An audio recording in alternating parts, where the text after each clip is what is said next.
Hello दोस्तों, जय माता की, राधे राधे आप सभी को। तो आज का मैं वीडियो भगवान जी के श्रृंगार से स्टार्ट कर रही हूँ और भगवान जी बहुत ही सुंदर लग रहे हैं। और इसी के ऊपर मैं आप सबसे एक प्रश्न पूछूंगी, देखती हूँ कौन कौन उत्तर दे पाता है। तो ये जो श्रृंगार है यानी जो पोशाक मैं पहनाई हूँ, ये सेकेंड बार मैं पहनाई हूँ।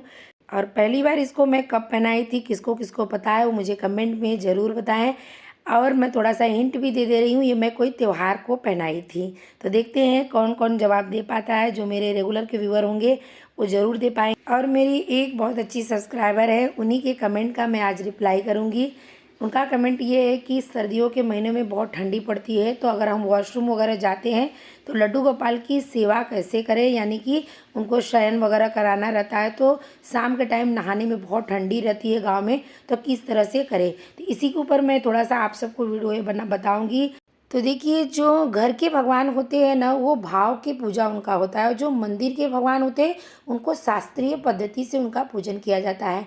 यानी कि उनका सुबह का 4 बजे का मंगला आरती है तो या 7 बजे का ये आरती है, तो इतनी टाइम का भोग है, तो उनका सब नियम से ही चलता है।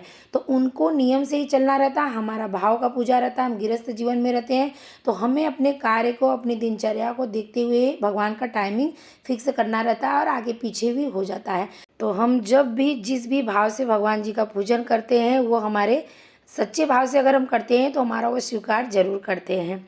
अब बात करते हैं सुबह उठ के नहाने की। तो देखिए, कोई भी है पूरा ठंडी ऐसा नहीं रहता कि वो 4 महीने 3 महीने ठंडी है तो बिल्कुल नहीं नहाता है। उसके साथ कभी कभार ऐसा होता है जैसे कोहरा बहुत है या फिर कोई बुजुर्ग है और मतलब ठंडी बहुत पड़ रही है या फिर उसको जैसे कि तबीयत नहीं सही है, तो ऐसे टाइम पे उसको नहाने के लिए दिक्कत होती है।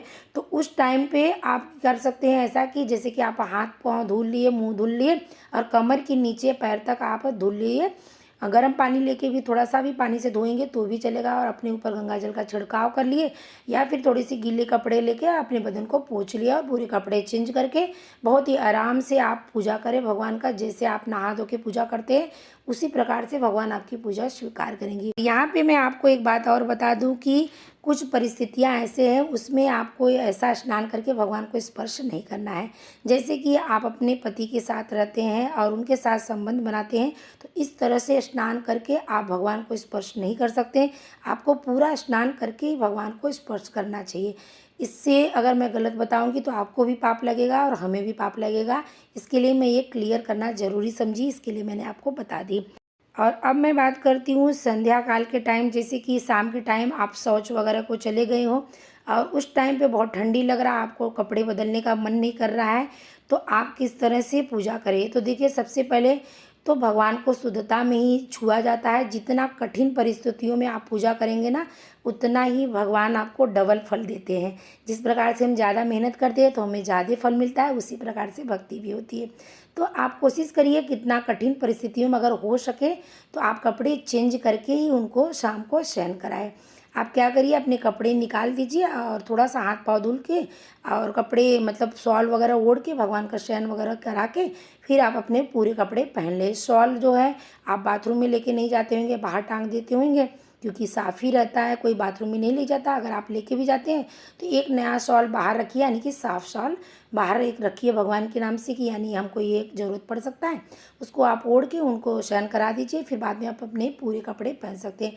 वैसे भी ऊनी चीज़ जो होता है ना, उसमें कम अशुद्धियाँ मानी जाती है, तो आप अगर इन परिस्थितियों में करना चाहें तो कर सकते हैं। और अगर आप ऐसा भी करने में असमर्थ हैं, यानी कि आपका तबीयत वगैरह ज़्यादा सही नहीं है, यानी कि आप नहीं कर सकते हैं, तो ऐसे टाइम पे आप अगर शौच को गए हैं तो हाथ मुंह धुल लीजिए, अपने ऊपर गंगा जल छिड़क लीजिए। आप दूध अगर भगवान को शयन कराने से पहले पिलाते हैं तो गर्म करके, आपके घर में कोई बच्चा होगा तो उसको आप गर्म करके दे सकते हैं और बिस्तर भगवान जी का आप लगा सकते हैं। खाली आप भगवान जी को स्पर्श नहीं करेंगे, उनको बोल देंगे कि इनको दूध रख दो और उसके बाद उनको सुला दो। और अगर आप ये भी नहीं कर सकते हैं, अकेले हैं, कोई मतलब दूसरा नहीं है सुलाने के लिए, तो इस टाइम पे अगर आप बहुत कठिन परिस्थिति में है तो आप मानसिक शयन भगवान जी का करा सकते हैं। तो इसमें आपने हाथ मुंह धुला हुआ है और बस उनका बिस्तर निकाल के लगा दीजिए। दूर से हाथ जोड़ के उनसे प्रार्थना करिए कि प्रभु मैंने बिस्तर लगा दी हूँ, आप सो जाएं। ऐसी परिस्थिति में मैं आपको स्पर्श नहीं कर सकती हूँ, इसके लिए मैं आपका बिस्तर लगा दी हूँ, तो आप अपने आप से सो जाएं। आँख बंद करके ऐसा भाव रखें कि भगवान को आप सुला रहे हैं और भगवान सो रहे हैं। देखिए, भगवान भाव के भूखे होते हैं। कहते हैं कि भगवान को जब न भाव से गरम गरम एक भक्त ने जलेबी खिलाया था, तो उनको ऐसा लगा कि जलेबी छनते हुए देखे थे कि प्रभु को भी गरम है खिलाऊंगा तो उनका मुंह जल जाएगा, तो सच में उनका मुंह वहाँ पे जल गया था। ये बड़ी कथा है, मैं छोटी सी आपको बता दी हूँ। तो इस तरीके से आप बहुत कठिन परिस्थितियों में ना तो उनको भाव से भी सहन करा दीजिए और दूर से उनका बिस्तर वगैरह रख सकते हैं, क्योंकि आपका परिस्थिति सही नहीं है तो भगवान सब भाव के भूखे होते हैं, तो उस टाइम पे वो मतलब उतना भगवान समझ लेते हैं। क्योंकि आपने ना उनका सहन सेवा लिया हुआ है तो उनको सहन कराना जरूरी रहता है। जैसे बहुत सारे लोग ना मानसिक सहन कराते हैं, सहन सेवा नहीं लिए रहते तो उनके लिए नियम नहीं आता है, पर अगर हम उनका सहन सेवा लिए हैं तो हमें सहन कराना चाहिए। और दूसरे दिन अगर आपके भाव ऐसा होता है कि जैसे कि मैंने अपने हाथों से भगवान को नहीं सुलाई हूँ, तो भगवान जी हो सकता है अच्छे से ना सोए हों, ऐसा आपके मन में भाव जगना चाहिए। तो आप क्या करें ना, दोपहर को जब खिला पिला लेते हैं तो थोड़ा सा उनको 1 आध घंटे 10 मिनट के लिए मतलब दोपहर के टाइम उनको सुला दीजिए। और देखिए जो ये बातें मैंने आपको बोली अभी ना, तो इसका अगर आप पूछेंगे कि इसका क्या प्रमाण है यानी कहाँ पे है, तो इसका कोई प्रमाण नहीं है, मेरे मन का भाव है। क्योंकि मैं खुद ऐसा करती हूँ, जब उन 5 दिनों तक मैं भगवान जी का अन्न का भोग नहीं लगाती हूँ, यानी कि फ्रूट और दूध ही लगता है और बाकी दूसरे लोग लगाते हैं, उस टाइम पे मैं भगवान जी को बोलती हूँ कि 5 दिन के लिए, यानी हर रोज़ बोलती हूँ आपके लिए वृंदावन में 56 भोग बना है, आप 5 दिन वहीं खा के आए हैं, हम खिलाने में आपको असमर्थ है, जब अच्छे हो जाएंगे फिर आपको खिलाएंगे, या फिर यशोदा मैया ने आपके लिए अच्छे अच्छे पोहे पकवान बनाए हैं तो वहाँ आप जाके खा लें। तो ये मेरे मन का भाव है, वही मैं करती हूँ, मैंने आपको ये चीज़ें बताई। और आज मैं आप सबको बता दूँ, ये मैं वीडियो आज ही बनाने वाली थी, तो मैं ऐसी ही कथा देख रही थी तो जिसमें मेरे सामने कौशिक महाराज जी का कथा आ गया। तो कौशिक महाराज जी की कथा में भी यही बात का आज मुझे प्रमाण मिल गया जो मैं करती हूँ। वो कथा में बता रहे थे कि अगर आप 10-5 दिन के लिए कहीं बाहर जा रहे हैं, आपके घर में कोई लड्डू गोपाल को देखने वाला नहीं है, तो आप अपने उनको घर में रख के जाइए और उनसे प्रार्थना करिए कि प्रभु इतने दिन के लिए मैं बाहर जा रही हूँ, जब तक मैं नहीं आऊँगा आप यशोदा मैया के हाथों से भोग सेवा प्रसाद ले लीजिए जाके, जब मैं आऊँगा तो पुनः आपकी सेवा ले लूँगा। तो इस प्रकार से भाव से पूजा भगवान स्वीकार करते हैं। अगर आपको भी सही लगे तो कर सकते हैं। बस अब मैं वीडियो को यहीं पे एंड कर रही हूँ, काफ़ी बड़ा हो रहा है।